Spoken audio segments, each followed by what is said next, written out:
The 90-day streams, as I keep telling you, lovely folks, never ever sleeps. It's like Wall Street. But listen, we got so much to talk about in this video that I'm going to tell you this now as a warning. The warning that I have for you is that you best get a drink, sit back, relax, maybe even a snack, and just listen to me tell you what the hell has been going on in the 90-day streets. But with that being said though, we're going to start off this one with a very unexpected rivalry from two people that were on seasons that were so far apart. It's like, how the hell did they even collide? Sometimes I think people just want to collide because they're looking to be relevant again. But Amani, who was on the show once upon a time with her partner Matt, and I believe Annie, the woman that they were trying to bring into their throuple, is now in a situation where she's going in a back-to-back with John Walters, somebody else that was on the show way back. So way back that this was before I even started watching 90 Day Fiance, not gonna lie to you. But nonetheless though, let's get into the exchange that these two have got themselves into. And it's very odd if you ask me personally. But as you can see to begin with here, Amani decided to come out with this post here where she says, I don't know who this hairy looking caveman is that came at me, but I am not in the mood to deal with you.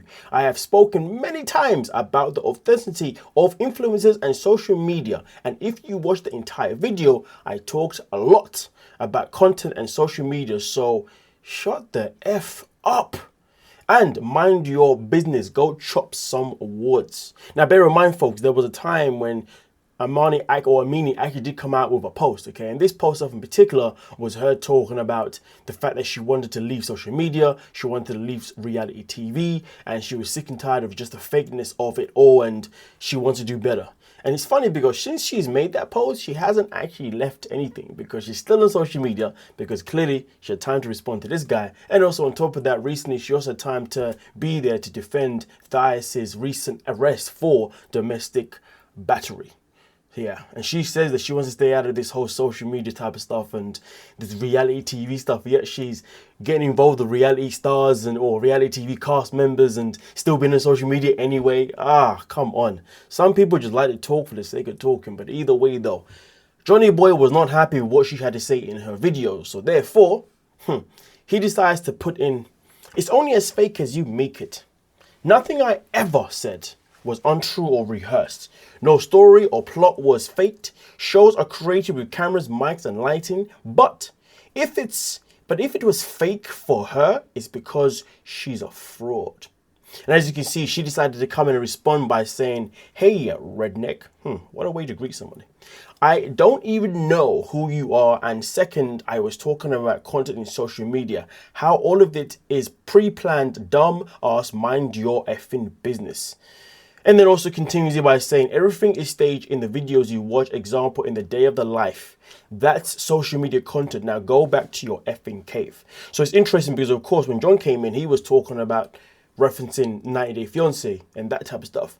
And she's saying, hold on a minute, but you didn't watch the full video, because if you did, I was also talking about social media, just everything itself in particular. But either way, though, it still doesn't change the fact that he has called her a fraud. But he's saying at the end of the day, if you're going to come out and say that your scenes on 90 Day Fiance, as well as maybe the things that you also do on social media, are fake and staged, well, guess what? That's because you're the one who makes it as fake as it is. Because like he said before, it is only as fake as you make it. And that's why he has obviously called her a fraud. And now, this is where obviously she then comes in on a story instead and says, I know some may need to suck some D to networks to make a living, but I don't. I will always speak the truth when it comes to others uncomfortable. I was initially on Netflix before 90 Day, and if I wanted to get back on another show, I would have. It's not hard. I'm tired of fake ass people. If speaking the truth in a world full of lies is fraud, then honesty has become rebellion. And I'd rather be hated for being real than being celebrated for being fake. Now listen folks, I hear what she's saying, but at the same time though, what's the difference between somebody that's fake and somebody that contradicts themselves? Maybe even somebody that's a hypocrite. What is the difference between these three? Because if anything, I would say someone that contradicts themselves as well as somebody that can be a hypocrite, both of those categories have elements of somebody who's fake, right? And the reason why I say that is because Why are you still on social media if you made a whole video about how you wanted to leave social media because of the fakeness of social media as well as the fakeness of reality TV? But you're still getting involved in people's business that involve being on reality TV, but also getting people involved in but then still being active on social media. It's kind of wild, isn't it? To be honest with you, I feel like Amani sometimes she wakes up and says, you know what, I want to make a post today. Let me just say something about something. And then she'll say something about something and then behave as if she never said that something about someone. But then someone will come and contest what she just said. And then she goes, and then all of a sudden, now she wants to talk about that something that she talked about, but somebody else started talking about it. You see how that just doesn't make sense? It's all just something. Or maybe I'm just missing a step here. Maybe I'm tripping. Maybe I'm moving mad. Maybe I'm not reality ready. Let me know your thoughts. Let me know your thoughts. But if you ask me, the whole situation is nothing but a calamity of stupidity. But hey, now we're going to move on to the next piece of tea for today. This one here is all about Veah. Now, Veah is somebody that was a 90-day fiance not long ago. She was on the show with Sunny. Remember when she traveled all the way from the USA to South Africa to pursue a relationship with Sunny, but that relationship was doomed from the start. Both of them had insecurities, but if anything, I would say overall, Sunny was probably the worst one out of the two when it came to the insecurities and just the madness. And this was the same season that we first was introduced to Tiger Lily and Adnan. And the reason why I mention it is because that was the tale when Adnan called out Sunny for not being a true Muslim, because Sunny had slept with Veah before marriage was even a thing. And then Sunny was saying, well, I know I sinned, but I will do better next time. Whether that's true or not, it's probably not true. But either way, though, Veah has come out with some news. Now, remember, when it comes to Veah stuff in particular, she's somebody who ended up getting married to who? She ended up getting married to her dog sitter. Obviously, on the show, we see her leave her dog with a man before she flew to South Africa. And that person ends up being the person that she decided to marry. And now those two have come out with some fantastic news for themselves. Less than a year ago, I was bedridden sick. One night after prayer changed, everything changed. God gave me my life back, and now he's given us our greatest blessing yet. Baby Sharez, I probably said that wrong, so I do apologize. Coming 2026, so she's expecting to give birth some point this year. Honestly, congratulations to the pair, obviously, on them conceiving. Yeah, well, for herself conceiving. Wait.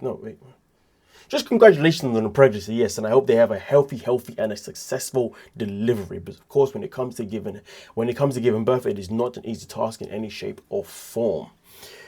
Now, with that being said, we're now going to move on to another piece of tea. Now, this one here is actually involving David and Sheila. Now, the other day, I made a video regarding Sheila coming out and letting everybody know that they should stop putting money or stop giving money to David's GoFundMe. The GoFundMe that David made, God knows how many years ago now. And he made that GoFundMe because he was hoping that all of us, actually, no, let me not put myself in this category. He was hoping all of the delusional, all of the gullible people would send money to the GoFundMe because he needed one to help him and Sheila build a home in the Philippines, which I always said, listen, folks, I ain't buying this nonsense. But either way, though, she said stop donating because her and David are no longer together. Well, Jovan and Annalyn, who is from the most recent season of 90 Day Fiance, the other way, or is it 90 Day Fiance before the 90 days? 90 Day Fiance before the 90 days, that's the one, yes. Well, guess what? He has also had something interesting to add. He said, please stop donating to the GoFundMe account of David. David was Sheila's ex from 90 Day Fiance, before the 90 Day Fiance season 6. They broke up a year ago, but he still has the account. Also, I already know the truth from Sheila. She was approved of the K1 visa. And David never bought the ticket for US. So the question is, what did he do with all of those donations? Remember, people, donate here to support their relationship so Sheila could be with him. I have no more to say about this, but for now, I am tired and it's my day off. I'll take the rest of the day off and see you on my TikTok. So here's the thing, folks. This is the key question. And this is why I always say, be careful when it comes to 90-day cast members or any reality TV person making a GoFundMe. Tell any bloody person that's been on TV that's seasons as a bloody celebrity.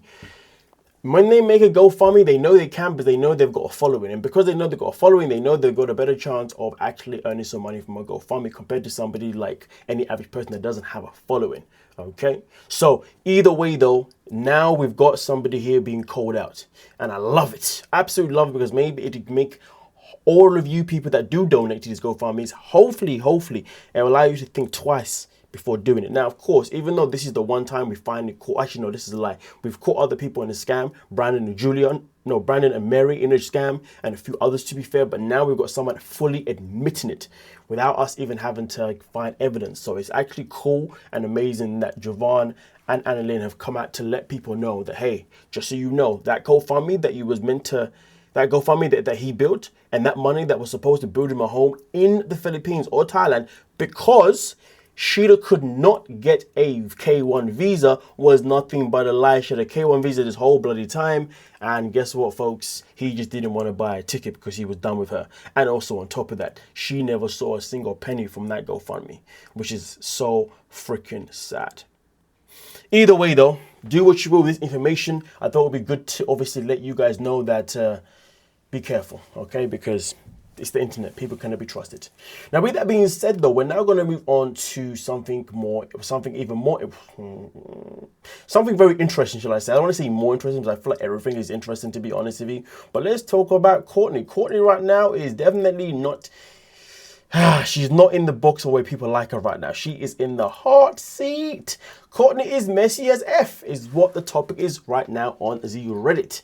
And as you can see in front of your eyes, somebody came out and said, Coach treated her like poop. There's no questions or doubts there, but this girl likes the drama. Sitting and engaging with Colt on the couch before the tell-all began felt so stupid to me. Colt is always going to gaslight her experience with him, so what is she expecting every time she reiterates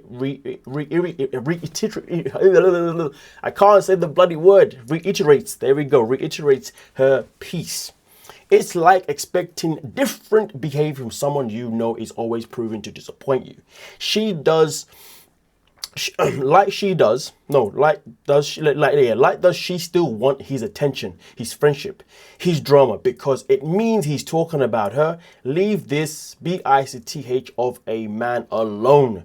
Next, her whispering about Jamal and Liz to Pedro was so unnecessary, so messy. If I was Liz, aside from mending my relationship with Kimberly, which Liz shouldn't do, to be honest with you, it doesn't need to do, but anyway, I've called Cortney out to be like, ho is you cool? Ho is you cool? Is that a saying? I never heard that one before. Ho is you cool? Interesting. Yeah. Anyway, more in the behind the scenes green screen rooms when Colt was on the phone at the end of the tell-all with his Brazilian girlfriend, that being Diana, asking if she needs him to do. You see her inquiring about the phone was about, what the phone call was about. Why do you give an F exactly? Why do you? What is your freakish attachment to this man after he's treated the way he has and treated other women? Girl, let this man go and go with your generic fiance. Damn, that's crazy business. I mean, listen, at the end of the day, for me personally, this comment says Cortney is dumb as F. I'm gonna contest that. Cortney isn't dumb as F. I mean, she is dumb as F, but she's not dumb enough in that way. She's dumb as F is in the fact that she does dumb things, but when it comes to the Colt, I believe every single thing that she did with this man, she knew exactly what she was doing. I generally believe that she had an obsession with this man, and she still has an obsession with this man, and for some reason, she just couldn't let him go. But I mean, now she has, finally, you know? But I'm going to say too much more, but I've said so much things regarding Cortney anyway throughout this whole season. So I'm going to leave that comment to you folks, the one that I poorly freaking read. I do apologize. And give me your thoughts on that comment itself in particular. Now we're going to talk about Shay and Annabelle, who are from the new season of 90 Day Fiance season 12. Now, in the most recent season, most recent episode, if I do so say myself, we witnessed Annabelle not be afraid to speak her mind. This is what people are having to say right now on the Reddit. People are saying, is it just me or is this annoying? You literally just walked into the house. Let's talk about it. I get that Annabelle is neat and likes to clean, but you just got there. Why the attitude right away? Like you ran the place from the second you step in. I ain't gonna lie to you folks. If I walk into someone's house and it is a tip, and I know that I'm somebody that likes to be neat, especially if potentially I have like OCD or something like that, I am tidying the F up. I won't lie to you. If somebody came into my home and my home was messy at F and they want to tidy up as soon as they walk in, I ain't gonna lie to you. I'm grabbing myself a drink and I'm sitting back watching TV and letting them clean the whole place. I am not complaining. So to be honest, if her doing this makes all the sense. But at the same time, let's not forget a very key thing though. Although this is her first time in Shay's home in America, this is not their first time sharing a home together. So Shay is very aware of the fact that she's somebody that likes to stay neat, because obviously when he spent time with her in her homeland, he would have experienced the fact that she always tidies up, she's always neat, this, that, and the other. So to be honest with you, he probably was expecting to do it and hoping she would do it. So to be fair, I don't see this being a big deal personally. But so let's not pretend this is the first time they've lived together or have had this encounter. So yeah, Shay was definitely accustomed to it. Now, it continues by saying, it doesn't matter if it's a cultural thing or not, it's absolutely annoying. And also, I would get annoyed if somebody had a problem with my dogs just because of their fur. Now, don't get me wrong, that's a whole different conversation. I can understand that being an issue for many people. But at the same time, though, she knew he had a dog, so I guess it was just a matter where she probably didn't anticipate how hairy the home was going to be because of the dogs. But it doesn't mean that she's not going to adapt to it. It'd be very different if she had a tone that said, well, your dog must leave. That would be completely different, just saying, but that's not the case. She was simply just being frustrated with the fact that she's walked into a dump. And obviously seeing the dog hair just added to the pile of that. So it makes sense. It's a normal human reaction. But at the same time, how you address yourself does matter. But again, this is not their first rodeo together. So probably makes sense why she reacted the way she does and why Shay probably wasn't as surprised. And if anything, was probably waiting for her to come and clean up the dog mess anyway. Yeah, but it's very clear that he relies on her to look after him after that bath scene, which was, grotesque. Either way though, continues by saying, and don't even get me started on the whole chaotic scene with the daughter following them around the house because she's jealous of their relationship. They're literally all awful. To be honest with you, the most accurate thing about this post was the fact that they are all awful. That is something that I can definitely agree with. But somebody says here the house should have been empty when she arrived. Facts. The daughter should have waited until AM to bring her the kids and dogs over. She did that on purpose. I don't see anything else trying to clean. Exactly. I feel like some people just get a little bit, get a little bit picky about things sometimes, to be honest with you. But maybe you see things differently. Let me know your thoughts on that one. But now we're going to move into the whole mean girl situation when it comes to Julia and Sophie. So first and foremost, this is what people have said to begin with here in this post, where it says, after being called out for bullying, this was her response. Sophie and me are mean girls, but we're not. Obviously, Julie would say something like that. And then also on top of that, it goes on to say that the nerve of her to not take any accountability for her mean girl behavior after having a child, you would think she would take it upon herself to grow up. I don't even know what value she brought to the show this season. Just mean girl energy and a bunch of excuses for it. Exactly. Honestly, I do thoroughly worry about how Julia and Brandon's child is going to be raised. In fact, I'm hoping Betty is going to be there as much as possible, because to be honest with you, Julia right now hasn't exactly shown any one of us ever any kind of trace of somebody that's going to be a good parent. But hey, that's just a judgment based on what we've seen from her. And pregnancy simply hasn't really changed her ways. If anything, she might even make their child a freaking mean child, to be honest with you. Who knows? She might make her child a bully to other children. Who knows? Either way though, this person comes and says, Sophie is the biggest hypocrite. She kept saying how people need to take accountability and ownership for their actions, just like how she does. Give Liz a sincere apology then. If Liz was super accurate in saying that the whole girls trip was thrown for a loop right off the bat because the girls didn't believe her word over Pedro's. Exactly. Now, Sophie is not bright. I truly believe she is legitimately stupid and emotionally stunted. She looked insane. Sorry. I mean, yo, I truly believe she's legitimately stupid. Sorry. Yo, that's some crazy statement right there. Anyway, and emotionally stunted. She looked insane with the "why do you hate me?" Oh yeah, she did with Pedro. Bit with Pedro, as if it's not valid to stop speaking to someone after breaking up. There's no reason to speak, and not everyone is messy like her and Rob. Yes. has a Brit, listen, Sophie doesn't represent all British people, so I'm gonna leave that one there, you know what I mean? But that is not the end of the conversation when it comes to the Mean Girls, because there is then another post here where somebody else goes into further details and goes, Sophie and Julia are Mean Girls. In fact, Mean Girls.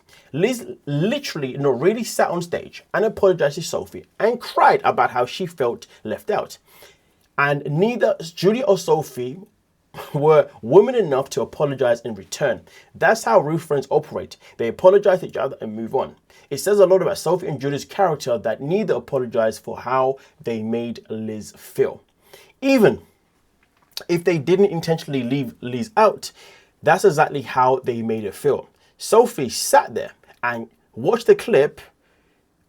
Sophie sat there, watched the clip, yes, and clearly saw that Liz didn't speak negatively on her and still somehow twisted to make it Liz Liz being the one who was in the wrong.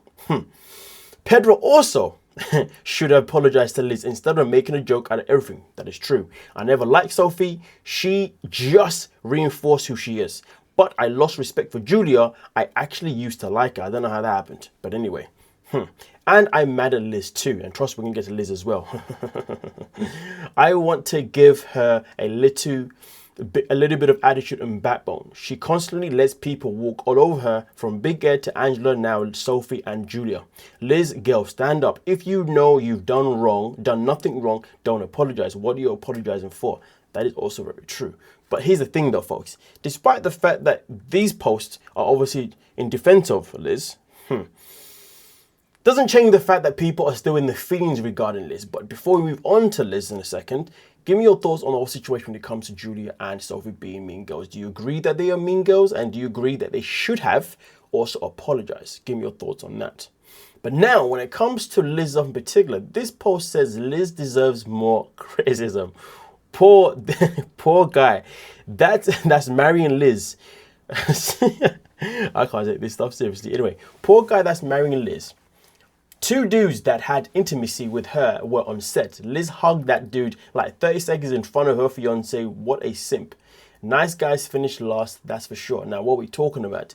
First, you had Veah, who was also on set. Somebody that obviously Liz had an attachment to on the show, obviously on Hunt for Love, and also pretty much declared her love to him and said, you know what, I did actually feel myself starting to fall in love with you. And then had the audacity to say to Veah, he said, I felt the same, but it wasn't my place to say anything because you told me you were with someone else. And then she said, well, if you had told me, then things could have been different. The fact that she said that in front of her now fiance was crazy business. And then also on top of that, we found that she slept with Jamal as well. Someone else that was also on stage prior on the tell. So this man had walked past two men that this woman had obviously fiddled with. What a calamity. But hey, let's go back to the topic itself in particular, or the title where it says Liz deserves more criticism. See, in the following post here, people are saying Liz and Kim are arguing about Jamal. But can we feel bad a sec for this dude in the chuck chair? This poor guy is sitting in the chair on stage listening to his fiance and another woman argue about her having intimacy with the woman's son. This poor guy sitting on the chuck chair on stage. Imagine coming on stage with your fiance and having to hear this nonsense. So again, even though in one conversation we are out here talking about how Liz deserves an apology from Sophie and Julia, at the same time though, in another conversation, people are still dragging Liz regardless. Honestly, Liz is one of those people that she just doesn't know where to be, how to behave. Like, everything around Liz is just drama. That's just the moral of the situation. If it's not her creating drama in her own life, it's other people creating drama towards her. I don't know. The whole thing is nothing but a calamity. Give me your thoughts on that, please. But now we're going to finish with a very last one here. And this one here is all about Kara. So recently, I believe it was Memorial Day, and Kara posted this where it's saying, see me there in case you missed my spicy Memorial Day content. And simply people just said this is clearly her being classy. So I thought I'd share this one just for the sake of sharing it. Do you think that she was being classy? No, sorry, classless. My apologies. Yes. Anyway, with that being said though, that is all the tea for today. Please do let me know your thoughts down below. Don't forget to hype the video, subscribe, like, the whole shebang, and I'll see you guys in the next upload. Thanks so much for your time. Have a great day.